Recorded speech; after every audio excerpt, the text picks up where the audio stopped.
Hello everyone, welcome back to my channel. For those of you that are new here, glad to know you.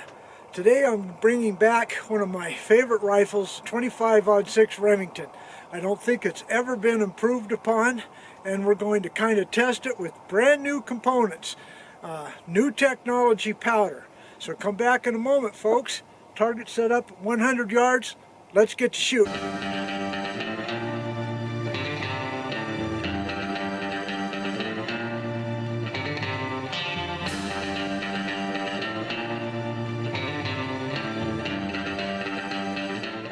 .6 Remington. Now, out west where I live, you can kind of get an idea of what the terrain is like. It's not uncommon to be able to have a 400 or 500 yard shot. Well, the 25-06 was way ahead of its time as far as a long-range shooter. Long before ballistic coefficients and extended long-range competitions became a thing, hunters out west for antelope, mule deer, that needed to have something that would reach out and touch something at 500 yards with very little bullet drop, the 25-06 Remington was king. As far as speed is concerned, it's not uncommon to have a bullet in a 90 grain weight up to 120 grain weight, anywhere from 3,500 feet per second to 3,100 feet per second for the heavy bullets. Now that's why we're here today, and that's why I think you're going to have fun, is because modern technology does not rule out this rifle.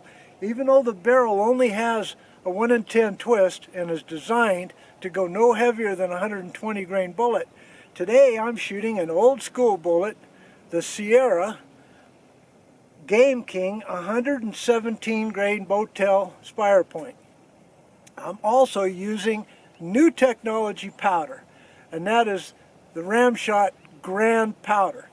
Now, I've never shot these components before, these combination of components in this rifle before, so I have a little bit of trepidation, as you can imagine. Anybody who reloads can tell you anytime that you're using new stuff, there's always caution involved, and that's why you go by the manual, go by the book, and follow their instructions, because they have already tested this stuff, and it should be safe in this rifle. Now, this Ramshot tack, I am going to be using two different sets of primers because according to the manual I can go up to 59.5 grains of powder at the top end. Well, once you get above 60 grains of powder in an overbore or a Magnum style cartridge, not that this is a Magnum, but it certainly is an overbore, it is recommended that you probably use a Magnum primer. But I'm going to test that theory today. I'm going to be using just standard Winchester large rifle primers for the first 9 shots, and then I'm going to drop by a grain of powder and then go to the Winchester large rifle Magnum primer. Now, I don't know how it's going to shoot on the target. It's been a while since I've shot this rifle. It is one of my favorite rifles. I've got it set up with a 6x24 by 50 AO scope on here. It is a, I don't even know the brand of it, it's been so long. Oh, it's a Pursuit, which was sold by Dick's Sporting Goods at one time. I don't know if they still have that in stock or not, but this scope has worked well for me for well over 15 years. Okay, so I'm going to go down there and turn the camera on and load up the first 3. And let's go ahead and get to shooting. Be right back. Now, my favorite powder for the 25-06 was Winchester 780, which was discontinued about 5 years ago. Ever since then, I've been trying to find powders as a substitute to maintain that maximum velocity. Reloader 23, Reloader 22 did a pretty good job of coming within 50 to 100 feet per second. But as you might know, Alliant is just about out of business as far as sending powder for reloaders to the United States. Okay, so this Ramshot was on Hodgson's website, I think I'll show that to you right here, as the top performing in terms of velocity powder. So I get pretty excited about it. But I am a little concerned about the maximum number of grains. I mean, you're starting out in the middle at 58 grains. and topping out at 59.5. So we're going to see, I've got the chronograph on here. Here's the first 3 shots. Weather conditions, partly cloudy, about 30 degrees, real high humidity today, but this Ramshot tack powder, or Ramshot, not tack, but Ramshot Grand Powder is supposed to be temperature insensitive and has a copper fouling eraser. Well, clean bore, cold bore, first shot. Okay, here we go.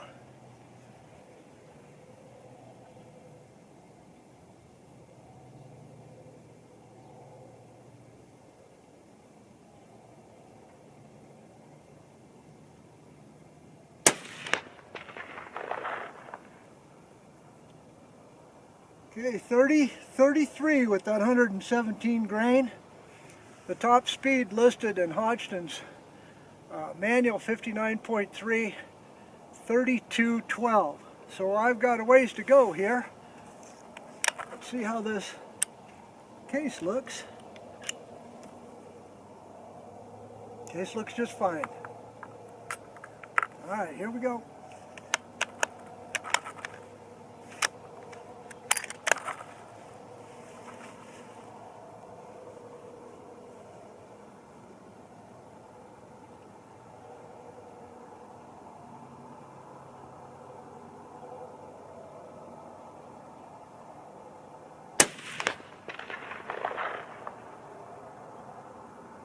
.30-57.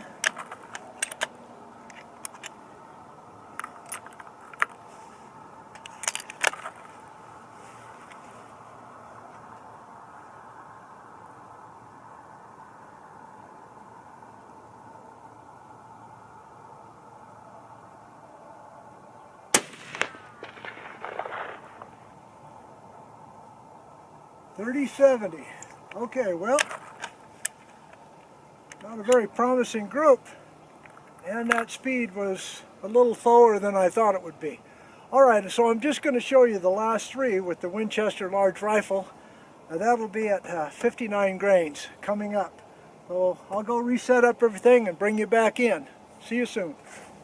Okay, that last was average of 3100, but a real lousy standard deviation of 30, an extreme spread of 57, and they got vertical stringing on the target. So now I'm going up to 59 grains. It says the max is 59.3, so I'm 3/10 of a grain below max, and it says it's supposed to be 3,212 in their test barrel. One other thing, my son did an experiment on this rifle, being as old as it is. He brought out some JB bore paste and some Kroll oil and some special plugs to try to take this down to bare metal. So that also could be a contributing factor to not a real good group down there. So you've got all kinds of things that woulda, couldas, and shouldas. All right, here's the last 3. Here we go.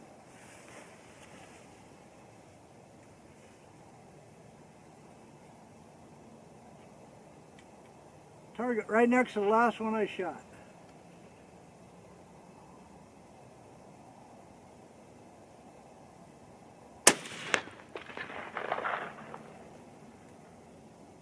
.31-37.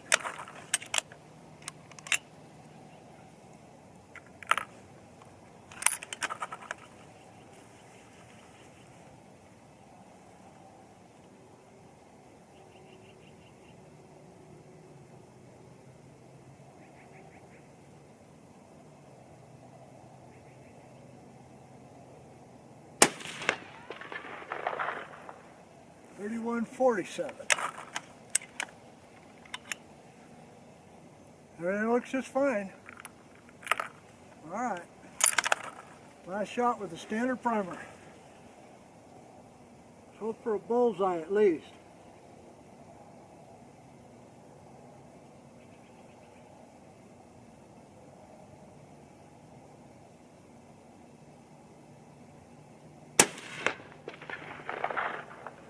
Oh well, a little bit better group. Just shy of an inch. Okay, I got an error on that because the chronograph slid forward and I didn't readjust it. Alright, so let's at least get an average of 2. 3142 is an average. SD 7, better. Extreme spread 10. Of course that was on a sample of 2 now.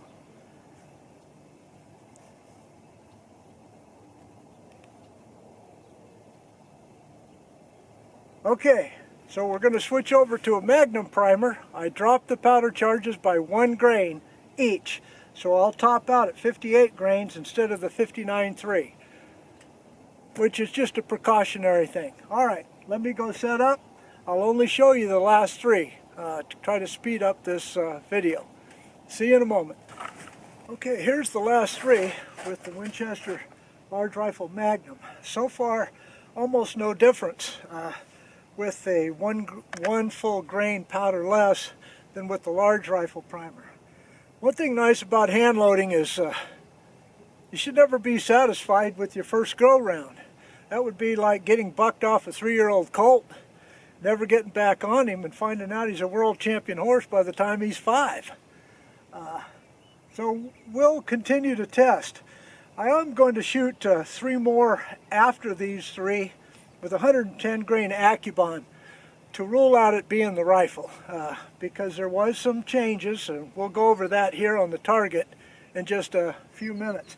But there's the last 3.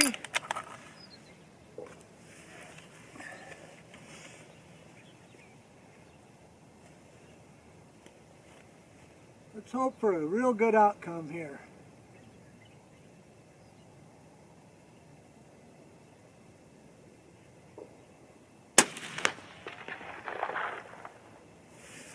.3083. Far from that 3200, ain't it? But I am a grain and 1.3 grains lower than what's listed in the manual. So maybe at the top end, that's where you pick up some speed.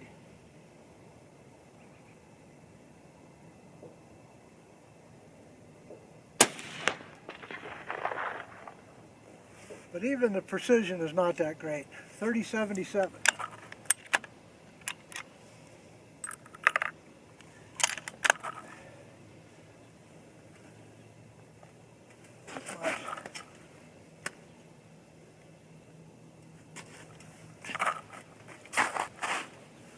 Chronograph straight. Magneto speed sporter, for those of you that want to know.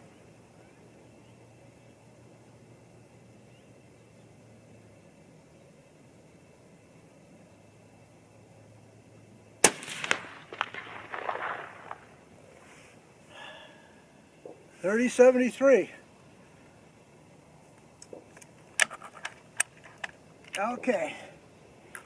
Well, let's get back to the barn, analyze the target, come up with the changes, and come up with a plan on what to do next. See you back at the barn. Okay, let's go over the target here. Nothing too bad. You know, for hunting anyway, but the largest group was 1.390. That was the first 3 shots, cold bore, clean bore, average of 30, 53, 58 grains, SD of 18. Then up here was the second, went up a half a grain. It did hit an average of 3100, and the SD stayed the same, 1.16 inches.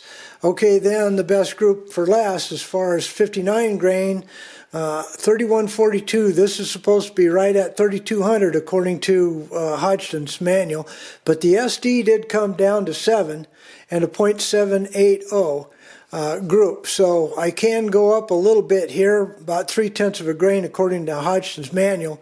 But you know what, the 117 grain Sierra I just never had really good luck with.